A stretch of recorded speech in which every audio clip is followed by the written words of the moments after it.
आपको यह जानकर आश्चर्य होगा कि प्राचीन प्रागैतिहासिक कालीन लगभग सभी नदी घाटी सभ्यताओं की लिपि सप्तसिंधव नागलिंगा लिपि है और उसकी भाषा आदि संस्कृत भाषा थी। वह विश्व संपर्क भाषा थी। सप्तसिंधव सभ्यता की नागलिंगा लिपि न केवल भारतीय भाषा परिवार की जननी थी, अपितु सेमेटिक और गैर सेमेटिक लिपियों की भी मूल स्रोत आपके सप्तसिंधव नागलिंगा लिपि ही है। यहाँ तक कि चीनी लिपि, चीन की पीली नदी घाटी सभ्यता की लिपि का भी मूल स्रोत सप्तसिंधव नागलिंगा लिपि ही है।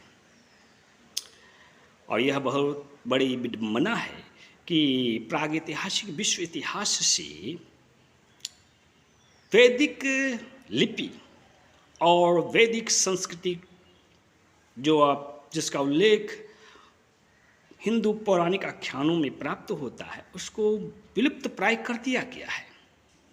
यह कृतज्ञता है। तब जब मैकडोनाल्ड ने पूर्व में ही सावधान किया था कि वेद दो दृष्टियों से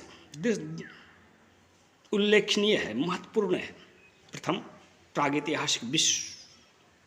प्रागैतिहासिक भारतीय विश्व इतिहास के दृष्टिकोण से, और दूसरा विश्व इतिहास के उन न्यूनताओं की पूर्ति वेद के माध्यम से होती है जिसका उल्लेख अन्यत्र नहीं हो सका है। आइए विपरीत कर्म से कहने का तात्पर्य ईसा पूर्व के आरंभ से 45 ईसा पूर्व तक की क्रम में कालक्रम में हम वैदिक लिपि की प्रामाणिकता की पुष्टि करते हैं। कैसे? तो पुराविदों के अनुमान है कि मौर्यकालीन ब्राह्मी लिपि पर सेमिटिक प्रभाव 700 से 800 ईसा पूर्व के लगभग स्थापित हुई थी। चूँकि इस दौर में विश्व पटल पर आर्माई भाषा एवं लिपि का वर्चस्व बढ़ गया था, प्रभाव बढ़ गया था, जो एक सेमिटिक लिपि है। अतः उन सेमेटिक वर्णाक्षरों का प्रभाव ब्राह्मी लिपि में स्पष्ट देखा जा सकता है, उसकी साम्यता होती है, आप देख सकते हैं। वैसे ही 1000 ईसा पूर्व में चीनी लिपि की लेखन शैली में परिवर्तन दृष्टिकोणचर होता है। संभवतः लेखन सामग्रियों में जो अंतर होता है उसके कारण आपके लेखन शैली प्रभावित हुई। पूर्व काल से प्रचलित लेखन शैली से 1000 ईसा पूर्व के पश्चात की लेखन शैली क्लिष्ट हो गई।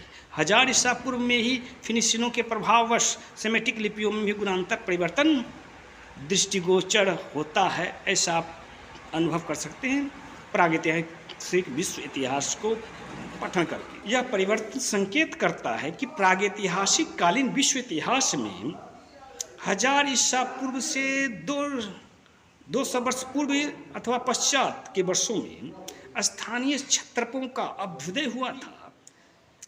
एक साथ विश्व के भिन्न भिन्न क्षेत्रों में समान परिवर्तन का बयार बहा, मानो उन्होंने सांस्कृतिक स्वतंत्रता प्राप्त कर ली है, राजनीतिक स्वतंत्रता प्राप्त कर। पुराविदों के अनुसार यूनानी लिपि की उत्पत्ति 800 ईसा पूर्व में लैटिन लिपि से हुई है और यूनानी लिपि से ही रोमन लिपि की उत्पत्ति हुई है, ऐसा पुराविद कहते हैं। मगर नवीन और वर्तमान शोध संकेत स्पष्ट करते हैं कि रोमन लिपि की उत्पत्ति यूनानी लिपि से ना होकर के एट्रुस्कन लिपि से ही हुई है और यूनानी लिपि स्वयं में प्राग सेनाइटिक लिपि से उत्पन्न हुई है, जिसकी एक शाखा एट्रुस्कन लिपि थी। दरअसल एट्रुस्कन लिपि की भाषा संस्कृत है। एट्रुस्कन पुरालेख लेमोनिस द्वीप से प्राप्त जो समाधि लेख हैं उसकी भाषा आदि संस्कृत भाषा है और यह 3 कालावधि की प्राप्त होती है। प्राक एट्रुस्कन लेख वस्तुतः वैदिक नागलिंगा लिपि में उत्कीर्ण लेख हैं और उसकी भाषा संस्कृत है, जबकि उत्तरवर्ती एट्रुस्कन लिपि की भाषा वैदिक संस्कृति है और उस पर सेमिटिक प्रभाव भी दृष्टिगोचर होता है। जबकि मध्यकालीन एट्रुस्कन शिलालेखों पर, पुरालेखों पर आपके आदि संस्कृत का वाचन पठन कर सकते हैं। उदाहरणतः रोमन ब्रुच, सोने की ब्रुच जो प्राप्त हुई है, जिसे पुराविदों ने दाएं से बाएं वाचन किया और घोषित कर दिया कि यह रोमन लिपि में उत्कीर्ण है। वास्तव में यदि बाएं से दाएं उसको पढ़ा जाए, आज संस्कृत भाषा में पढ़ा जाए, तो वह आपके एट्रुस्कन लेख प्रमाणित होते हैं और उसकी कालावधि भी बढ़ जाती है, वो 1500 ईसा पूर्व की। इसी प्रकार आपके फिनिशियनों की और हिब्रू लेख जो ईसा पूर्व 1000 ईस्वी ईसा पूर्व की हैं, उनकी भी लिपि एट्रुस्कन लिपि से साम्यता रखती है, और या फिर कहीं नागलिंगा वैदिक लिपि से साम्यता रखती है, और उसकी भाषा जो है आदि संस्कृत ही प्रमाणित होती है। तभी आप सार्थक अनुवाद प्राप्त कर पाते हो। स्पष्ट है कि 1000 ईसा पूर्व में जो भी नवीन सांस्कृतिक स्वतंत्रता का बोध पाश्चात्य अथवा पौर्वात्र देशों के निवासियों ने किया और नवीन राजसत्ता स्थापित हुई, वह स्थानीय थी। उन पर भारतीय क्षेत्र की राजसत्ता अथवा धर्मसत्ता का प्रभाव था, जो घट गया। चूंकि घट गया प्रभाव और स्थानीय क्षत्रपों का उदय हुआ, फलतः संस्कृत विद्वानों का भारत से विश्व के अन्य क्षेत्रों में गमन बाधित हुई, सांस्कृतिक विनिमय बाधित हुई, और इसके कारण पूर्व प्रचलित जो लिपि थी, वैदिक लिपि, नागलिंगा लिपि, उसकी लेखन शैली भी प्रभावित हुई। फलतः वर्तमान काल में भिन्न भिन्न नदी घाटी सभ्यताओं की जो पुरालेख हैं, उसके वाचन बाएं से दाएं न करके दाएं से बाएं कर किया जा रहा है, और स्थानीय भाषा का शिलालेख मान करके उसका वाचन किया जा रहा है, जिसके कारण आपकी प्रागैतिहासिक विश्व इतिहास के जो आख्यान है उसमें दोष उत्पन्न हो गया है। इस सत्य की पुष्टि श्यावंश या सांगवंशीय चीनी देववाणी लेख से भी होती। 1550 ईसा पूर्व से प्राप्त श्यावंश की समापन, श्यावंश के पराभव काल की जो भी अस्थि लेख प्राप्त हुए हैं, वह बाएं से दाएं आरंभ करके उत्कीर्ण की जाती थी, कछुओं के कंकाल पे या फिर अन्य अस्थियों पे, और ऊर्ध्व से निम्न दिशा में लिखी जाती थी। लेकिन उसकी लिपि क्या थी? वह वास्तव में वैदिक लिपि में ही उत्कीर्ण की जाती थी, सब सिंधव नागलिंगा लिपि में ही उत्कीर्ण की जाती थी, और उसकी भाषा वही आदि संस्कृत थी। तब आप उसका वाचन सार्थक अनुवाद कर सकते। अभी वो अबूझ पहेली है, चीनी अस्थि लेख अभी भी अबूझ पहेली है। तो यह आपके महाभारत काल की लगभग युग था। इसलिए पुराविद कहते हैं कि ब्राह्मी लिपि 1000 ईसा पूर्व में उत्पन्न हुई थी। क्या ब्राह्मी लिपि वैदिक नागलिंगा लिपि से उत्पन्न हुई है? उत्तर सकारात्मक प्राप्त होता है, किंतु मौर्यकालीन ब्राह्मी लिपि की भाषा पाली या प्राकृत भाषा है, जबकि वैदिक नागलिंगा लिपि की भाषा आदि संस्कृत अथवा वैदिक संस्कृत। उत्तरवर्ती एट्रुस्कन लेख आपके वैदिक संस्कृत भाषा में लिखी गई है। इस प्रकार से स्या वंश की अस्थि लेख, चीनी देववानी लेख प्रमाणित करती है कि 2000 ईसा पूर्व में भी वैदिक नागलिंगा लिपि के अस्तित्व था और उसकी भाषा आदि संस्कृत भाषा थी। तो इस युग की जो एट्रिस्कन लेख प्राप्त हुए हैं उसकी भी भाषा आदि संस्कृत भाषा ही थी। और ऐसे लेख वर्तमान काल में एट्रिस्कन कला दीर्घा, चित्र दीर्घा, वेटिकन सिटी जो रोम इटली में है स्थित है, वहाँ पे आपको प्राप्त होंगे, वेटिकन संग्रहालय में प्राप्त होंगे, जहाँ पे भगवान श्री राम के वंशधरों के पुरालेखों का आपके चित्र संग्रहित है। उसका वाचन आप आदि संस्कृत भाषा में कर सकते हो। दरअसल एट्रिस्कन जिसे कहते हैं वो सूर्यवंशी थे और वे भरत के पुत्र तक्ष के वंशधर थे, जिनको देश निकाला प्राप्त हुआ था भगवान श्री राम के माध्यम से, क्योंकि उन्होंने अश्वमेध यज्ञ के क्रम में लवकुश के विरोध में हथियार नहीं उठाया था। क्या ईसा पूर्व 3000 में भी वैदिक नागलिंगा लिपि का प्रचलन था? उत्तर है हाँ।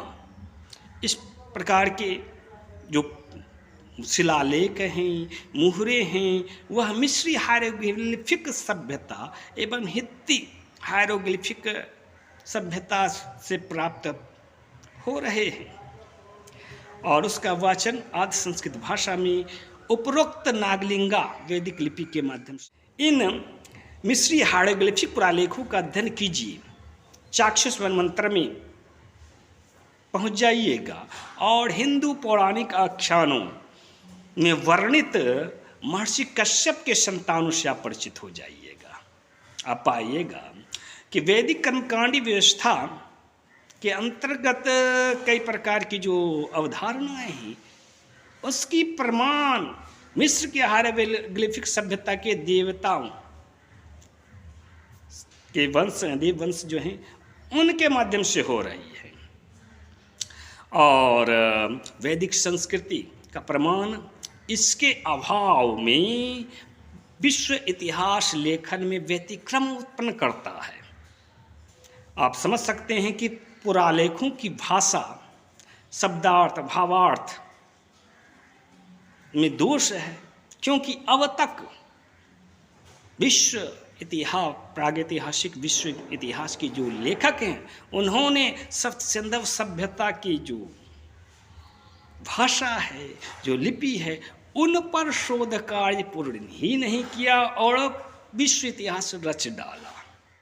और जब हित्ती हायरोग्लिफिक लेखों का वाचन करते हैं तो सूर्यवंशियों की राजसत्ता का विस्तार इराक, सीरिया, तुर्की, मध्य एशिया, यूरोपीय देश, यूरेशिया देश तक प्रमाणित होती है।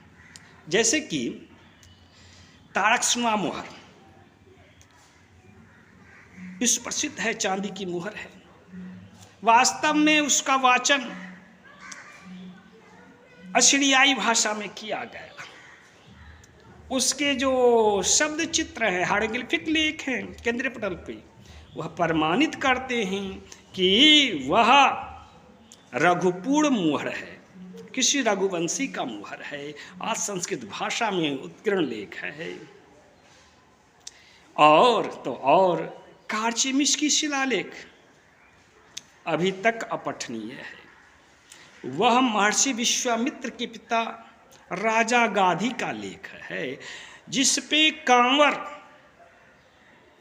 यात्रा का वर्णन है। ज्ञात हो कि आपके मेसोपोटामिया के उर नगर में विश्व प्रसिद्ध शिव मंदिर हुआ करता था और वहाँ पर न केवल सिंधु सभ्यता से कांवड़ यात्रा के लिए, तीर्थाटन के लिए श्रद्धालु भक्त पहुँचते थे, अपितु मिस्र से, हित्ती क्षेत्र से भी तीर्थाटन करते हुए शिव आराधना के लिए श्रद्धालु भक्तगण पहुंचा करती थी। ऐसे शिलालेख पुरालेख प्राप्त हुए हैं। तो क्या वैदिक लिपि की उत्पत्ति 3000 ईसा पूर्व में ही मानी जानी चाहिए? नहीं। यह हायरोग्लिफिक शब्द चित्र लेखन वस्तुतः अक्षर ब्रह्म परंपरा की प्रचार प्रसार के लिए उत्कीर्ण कराया गया था। और सब आपके मिस्री हायरोग्लिफिक सभ्यता, हित्ती हायरोग्लिफिक सभ्यता, उसकी शब्द चित्रों का लेखन का चरमोत्कर्ष काल थी। सब चित्रों का लेखन का आरंभ यकीनन वर्णाक्षरों के युग से ही उत्पन्न हुआ होगा। वर्णाक्षरों का योग संयुक्ताक्षर है, संयुक्ताक्षर ही शब्द है, और शब्द को ही चित्र विस्तृत फलक पर उत्कीर्ण करने के कारण वह शब्द चित्र के रूप में प्रकट हो रहा है, द्रष्टव्य है।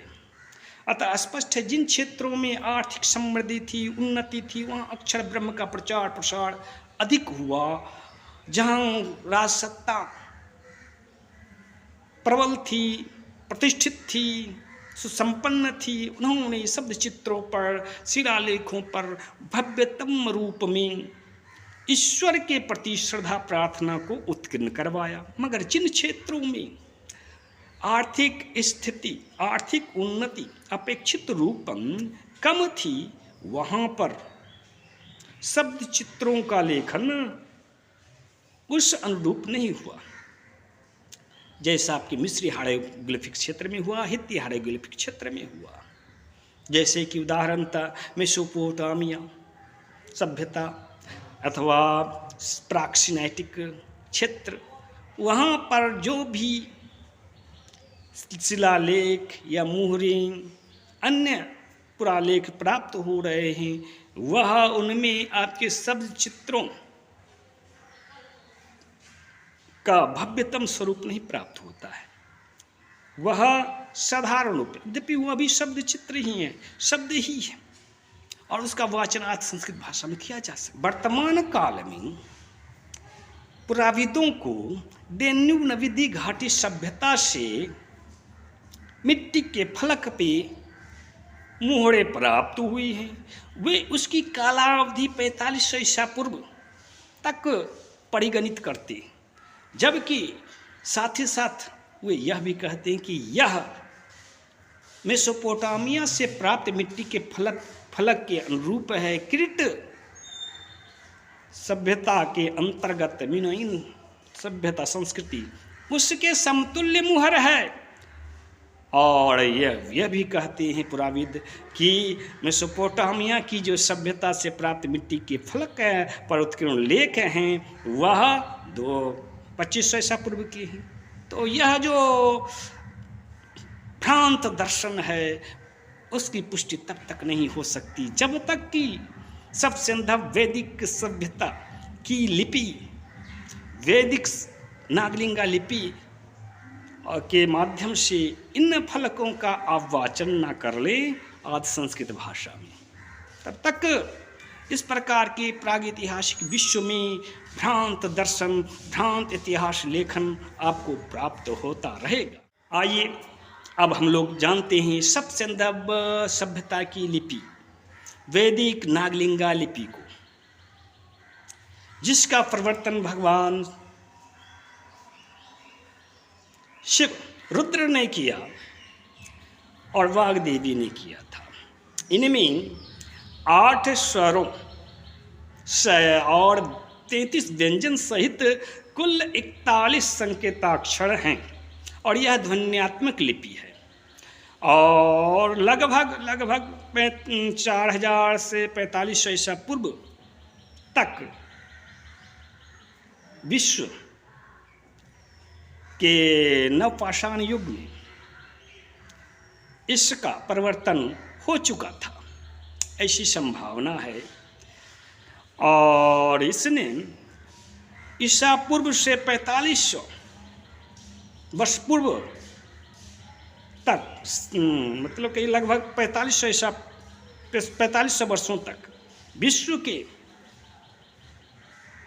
जो भिन्न भिन्न क्षेत्र हैं वहाँ के नागरिकों को बर्बर से सभ्य बनाने का कार्य किया, उनको सुसंस्कृत बनाया, क्योंकि हमारे जो वैदिक ऋषि मुनि थे इसी के माध्यम से संपूर्ण विश्व को सभ्य और सुसंस्कृत बनाए थे। इसीलिए भारत को विश्व गुरु कहा गया, इसीलिए भारत विश्व गुरु कहलाया और भारतवासी हिंदू कहलाए। हिनोति च दवते च तथे विहितम इति हिंदू। भलाई कर और नहीं भलाई करके आगे बढ़ जाने वाला जो है वह गुरु होता है। प्रेरित करके भलाई करके आगे बढ़ जाता था। ऐसे परिव्राजक संत भारत से भिन्न भिन्न नदी घाटी सभ्यताओं तक पहुँचे थे। ऐसे प्रमाण मिस्री हायरोग्लिफिक सभ्यता से, मेसोपोटामिया की सभ्यता से प्राप्त शिलालेख पुरालेख, मुहर, क्रीट डेन्यूब नदी घाटी सभ्यता से प्राप्त मुहरों से ऐसे संकेत प्राप्त होते हैं। यहाँ तक कि चीनी सभ्यता से प्राप्त जो मुहरे हैं, अस्थिलेख हैं, उनसे भी यह सत्य की प्रमाणित का प्राप्त होती है। तो इन सब की भाषा आज संस्कृत भाषा थी। वर्तमान में आज संस्कृत भाषा को तुलना आप अरबी भाषा से कर सकते हो। तो ये अरब में आजकल भी आपके भारतीय अंकों को हिंदी कहने का प्रचलन है, हिंदी। तो इस प्रकार से हम लोग कह सकते हैं कि सब संदर्भ सभ्यता वास्तव में वैदिक सभ्यता थी और उसकी लिपि वैदिक लिपि नागलिंगा लिपि थी और उसकी भाषा क्या थी? संस्कृत भाषा थी। चूँकि भगवान रुद्र ने वर्णमाला का परिवर्तन किया था, संपूर्ण विश्व को शिक्षा और संस्कार का वरदान दिया था, इसीलिए आज भी भगवान शिव का लिंग स्वरूप में अभिषेक किया जाता है।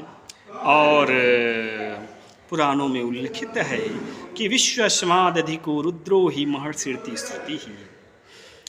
और महाकवि कालिदास ने क्या सुंदर शब्दों में भगवान रुद्र को निवेदन किया है। वागार्थ प्रतिपत्यते वागार्थ संपृक्तो वंदे जगत पितरो पार्वती प्रवेश। तो इस अंक को हम लोग यहीं पे विराम देते। वैदिक सभ्यता प्रागैतिहासिक विश्व की